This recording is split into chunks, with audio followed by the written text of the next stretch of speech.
نوم مې شعیب ستانکزی ده. میدان وردګ ولایت څخه یم او 14 کاله عمر لرم. زه لیګ بریک توپ اچوونکی یم او کولی شم چې بیټینګ هم ورسره وکړم. ما خو له مخکې نه کرکټ سره شوق او علاقه وه. کله چې په ټینس میچ کې زه ډېر ښه ځلېدم، له ټینس نه ما شروع کړې وه. نو بیا مې پلار ته وویلې چې زه به هاډبال کرکټ شروع کړم او کور کې هم راسره ومنله. نو له هغې نه وروسته ما هاډبال کرکټ شروع کړ. MRCC اکیډمۍ کې پریکټس کوم او ورځ کې 15 ساعته پریکټس کوم. نړیوال کرکټ کې خو راشد خان فالو کوم او غواړم چې په راتلونکي کې هم د هغه په شان په نړۍ کې وځلیږم. ما انټر کلب کې ښه ځلېدنه وکړه. په 5 میچو کې مې 14 وکټې واخیستې او همدارنګه یوه سلیزه مې هم ورسره ووهله.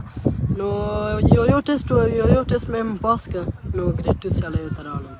و بالکل بعضې خلکو په یو ټیسټ کې هم راته وویلې چې تا عمر کم ده. نو ما ورته ویلې چې زه یې کولی شم انشاءالله. په ځان مې باور و او دا راغلم نن ګریډ 2 ته.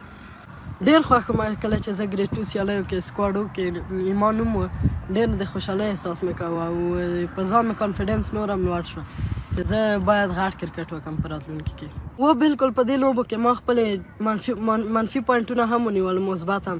نو زه به په کابل کې کله چې خپل پریکټس مې شروع کړ بېرته له دې ځینه خپل په منفي پوینټونو به ډېر کار کوم او په خپلو منفي پوینټونو به ډېر کار کوم انشاءالله.